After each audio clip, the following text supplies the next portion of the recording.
ಓಂ ಗುರುಭ್ಯೋ ನಮಃ. ಅರ್ಕ ಮಹಾಗಣಾಧಿಪತಿ ನಮಃ. ಆತ್ಮಗುರುವೇ ನಮಃ. ಭದ್ರಕಾಳಿಯೇ ನಮೋ ನಿತ್ಯಂ. ಸರಸ್ವತ್ಯೈ ನಮೋ ನಮಃ. ವೇದ ವೇದಂತ ವಿದ್ಯಾಸ್ಥಾನ ವಿವಚ. ಎಲ್ಲ ಜ್ಯೋತಿಷಾಭಿಮಾನಿಗಳಿಗೆ ಈ ದಿನದ ಪ್ರಣಾಮಗಳು.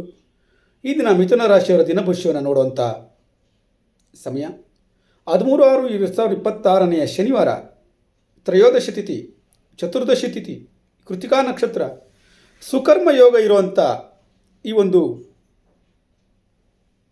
ದಿನದಲ್ಲಿ ತ್ರಯೋದಶಿ ತಿಥಿ ಚತುರ್ದಶಿ ತಿಥಿಯ ಮಿಶ್ರ ಪ್ರಭಾವ, ಕೃತಿಕಾ ನಕ್ಷತ್ರದ ತೀಕ್ಷ್ಣ ಕಾರ್ಯಶಕ್ತಿ ಹಾಗೂ ಸುಕರ್ಮಕ ಯೋಗದ ಯಶಸ್ಸಿನ ಅನುಗ್ರಹ ಅನ್ನುವಂಥದ್ದು ನಿಮ್ಮ ಉದ್ಯೋಗ, ವ್ಯವಹಾರ, ಹಣಕಾಸು, ಸಂವಹನ, ಪ್ರಯಾಣ ಮತ್ತು ಸಂಬಂಧಗಳ ಮೇಲೆ ಹೇಗೆ ಪರಿಣಾಮ ಬೀರುತ್ತದೆ, ಯಾವ ಕೆಲಸದಲ್ಲಿ ಯಶಸ್ಸು ಲಭ್ಯ, ಯಾವ ವಿಚಾರದಲ್ಲಿ ಎಚ್ಚರಿಕೆಯಿಂದ ಇರಬೇಕು ಎಂಬುದನ್ನು ಸಂಪೂರ್ಣವಾಗಿ ತಿಳಿದುಕೊಳ್ಳೋಣ ಬನ್ನಿ.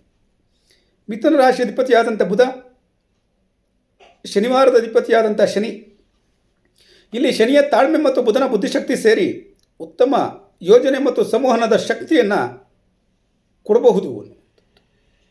ಆದ್ದರಿಂದ ನಿಮ್ಮಲ್ಲಿ ಹೊಸ ಯೋಚನೆಗಳು ಮೂಡಬಹುದು. ಮಾತಿನ ಜಾಣ್ಮೆಯಿಂದ ಕೆಲಸ ಸಾಧನೆ ಆಗುತ್ತದೆ.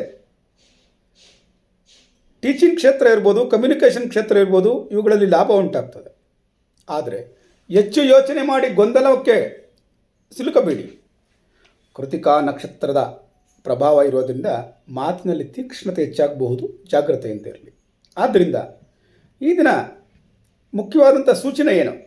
ಮಾತಿನಲ್ಲಿ ಮೃದುತ್ವ ಅನ್ನುವಂಥದ್ದಿರಲಿ, ಜೊತೆಗೆ ನಿರ್ಧಾರದಲ್ಲಿ ಸ್ಪಷ್ಟತೆ ಅನ್ನುವಂಥದ್ದಿರಲಿ.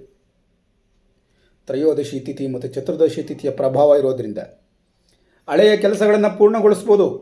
ಆಧ್ಯಾತ್ಮಿಕ ಚಿಂತನೆ ಹೆಚ್ಚಾಗಬಹುದು. ಶಿವನ ಆರಾಧನೆಗೆ ಉತ್ತಮವಾದಂಥ ದಿನ.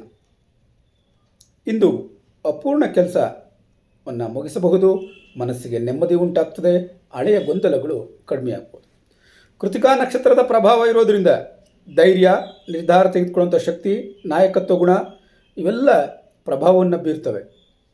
ಸಾರ್ವಜನಿಕವಾಗಿ ಸ್ಪೀಕಿಂಗ್ ಮಾಡುವಂಥವ್ರಿಗೆ ಉತ್ತಮವಾದಂಥ ದಿನ. ಹೊಸ ಐಡಿಯಾಗಳು ಬರಬಹುದು. ಸಮಾಜದಿಂದ ನಿಮಗೆ ಉತ್ತಮ ಪ್ರತಿಕ್ರಿಯೆಗಳು ಬರಬಹುದು. ಆದರೆ ಕೋಪದಲ್ಲಿ ಮಾತನಾಡುವಂಥದ್ದು ಬೇಡ. ಯಾವುದೇ ಕಾರಣಕ್ಕೆ ಮಾತಿನಲ್ಲಿ ಮಿಸ್ಅಂಡರ್ಸ್ಟ್ಯಾಂಡಿಂಗ್ ಆಗದಲೇ ಇರೋ ಹಾಗೆ ನೋಡ್ಕೊಳ್ಳಿ. ಅಪಾರ್ಥಗಳು ಬರ್ದಲೇ ಇರೋ ಹಾಗೆ ನೋಡ್ಕೊಳ್ಳಿ. ಸುಕರ್ಮಯೋಗದ ಪ್ರಭಾವ ಇರೋದರಿಂದ ಪರಿಶ್ರಮಕ್ಕೆ ತಕ್ಕ ಫಲ ಅನ್ನುವಂಥದ್ದು ಲಭ್ಯವಾಗ್ತದೆ. ಕೆಲಸದಲ್ಲಿ ಯಶಸ್ಸು ಅನ್ನುವಂಥದ್ದು ಸಿಗ್ತದೆ. ಗೌರವ ಹೆಚ್ಚಳವಾಗ್ತದೆ. ಇಂದು ಆನ್ಲೈನ್ ವರ್ಕ್ ಮಾಡುವಂಥವ್ರಿಗೆ ಉತ್ತಮ ಫಲ. ನೆಟ್ವರ್ಕಿಂಗ್ ಬಿಸ್ನೆಸ್ ಮಾಡುವಂಥವ್ರಿಗೆ ಲಾಭ ಉಂಟಾಗ್ತದೆ. ಮಿಥುನ ರಾಶಿಯ ಉದ್ಯೋಗಸ್ಥರಿಗೆ ಇಂದು ಸಂಪರ್ಕ ಮತ್ತು ಜಾಣ್ಮೆಯಿಂದ ಯಶಸ್ಸಿನ ದಿನವನ್ನು ಸೂಚಿಸ್ತಾ ಇದೆ. ಆದರೆ ಒಂದೇ ಸಮಯದಲ್ಲಿ ಹಲವಾರು ಟಾಸ್ಕ್ಗಳನ್ನ ತೆಗೆದುಕೊಂಡು ಕೆಲಸ ಮಾಡುವಂಥದ್ದು ಬೇಡ. ಒಂದು ಕಾರ್ಯ ಮುಗಿದ ನಂತರ ಮತ್ತೊಂದು ಕಾರ್ಯಕ್ಕೆ ಕೈ ಹಾಕೋಣ. ಆಫೀಸ್ನಲ್ಲಿ ನಡೆಯುವಂಥ ಪೊಲಿಟಿಕ್ಸ್ಗಳಿಂದ ದೂರ ಇರಿ. ಕ್ಷೇತ್ರವಾರು ಉದ್ಯೋಗ ಫಲ ನೋಡೋದಾದರೆ ಶಿಕ್ಷಕರು, ಜ್ಯೋತಿಷಿಗಳು ಮತ್ತು ಸ್ಪೀಕರ್ಗಳಿಗೆ ಅತ್ಯುತ್ತಮವಾದಂಥ ದಿನ. ಮೀಡಿಯಾ ಕ್ಷೇತ್ರದಲ್ಲಿ, ಕಮ್ಯುನಿಕೇಷನ್ ಕ್ಷೇತ್ರದಲ್ಲಿ ಇರುವಂಥವ್ರಿಗೆ ಹೊಸ ಅವಕಾಶಗಳು ಬರಬಹುದು. ಪಬ್ಲಿಸಿಟಿ ಉತ್ತಮವಾಗ್ತದೆ. ಖಾಸಗಿ ಕ್ಷೇತ್ರದಲ್ಲಿ ಕೆಲಸ ಮಾಡುವಂಥವ್ರಿಗೆ ಸೀನಿಯರ್ಗಳಿಂದ ಸಹಕಾರಗಳು ದೊರೆಯುತ್ತದೆ. ನೀವು ಮಾಡುವಂಥ ಕಾರ್ಯಕ್ಕೆ ಅಪ್ರಿಸಿಯೇಷನ್ ದೊರೆಯುವ ಸಾಧ್ಯತೆಗಳಿರ್ತದೆ. ಇಂದು ವ್ಯವಹಾರದಲ್ಲಿ ಸಂಪರ್ಕ ಮತ್ತು ಮಾತಿನ ಜಾಣ್ಮೆಯಿಂದ ಲಾಭ ಉಂಟಾಗ್ತದೆ. ಹಣಕಾಸಿನ ವಿಚಾರದಲ್ಲಿ ಸಣ್ಣ ಧನಲಾಭ, ಹೊಸ ಆದಾಯದ ಯೋಚನೆಗಳು ಮೂಡುತ್ತದೆ. ಆದರೆ ಅನ್ನೆಸೆಸರಿ ಖರ್ಚು ಮಾಡುವಂಥದ್ದು ಬೇಡ. ರಿಸ್ಕ್ ತೆಗೆದುಕೊಂಡು ಇನ್ವೆಸ್ಟ್ಮೆಂಟ್ ಮಾಡುವಂಥದ್ದು ಬೇಡ.